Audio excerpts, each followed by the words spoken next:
Hello, everybody. Thank you for coming. I would like to start off by saying voting is a central part of American culture, whether it's local voting, state voting, or the presidential election. Yet, according to the audience survey, only about 71.4% of you guys did not vote in the most recent election. Voting could seem pointless to some at first, but first, you should be informed on why your vote matters. So now I will talk about why everybody should vote and the fact that every vote does matter. So, a very common stipulation that comes to voting is that my vote doesn't count due to the fact that so many people vote, especially in presidential elections. But according to the New York Times, President George W. Bush edged out Al Gore in the 2000 election by 537 ballots in Florida. Now, sure, there are 100 million Americans that voted, but it's often those who didn't vote that really make the major difference in elections. And 537 ballots is not many people, and is essentially a difference of a small city deciding to vote. While not every election will be as close as George Bush versus Al Gore, every election can be shifted with people trying to make a difference. Imagine if everybody who didn't decide to vote decided to vote. Could have shifted the entire election.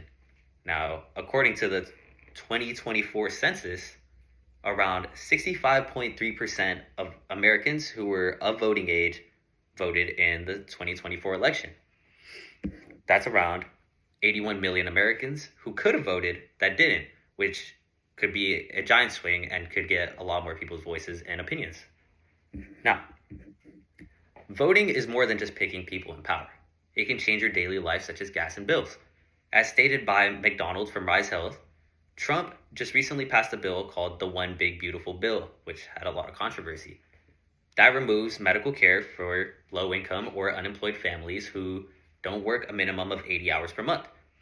Now, if you disagreed with that bill being passed, you and many others could have made a major difference in the future, and can make a difference in the future.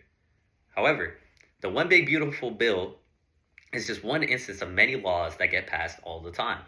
And these laws that get passed can be changed if you vote for somebody else to be in office. Voting in the next election could put somebody else in office and somebody that benefits you. For example, one presidential candidate wants to lower gas prices. You commute all the time. Let's say you drive from San Jose to San Francisco to work. And your car gets 15 miles per gallon. Seems like it would be a nice option for that candidate to vote for that candidate because it could save you money. So, to conclude my speech, I would like to recap on why everybody should vote if they can. First, voting is very important in America, with essentially everybody's voice being heard as long as they vote. And sometimes it can even be a battle of those who vote versus those who didn't vote. Remember, your vote counts, and all it would have taken to swing an entire election in the year 2000 was 537 ballots, a very small margin, especially when considering how many Americans there are. And last but not least, remember your vote affects your everyday life with laws being passed all the time. Thank you, everybody. Don't forget to vote in the next election. Thank you very much.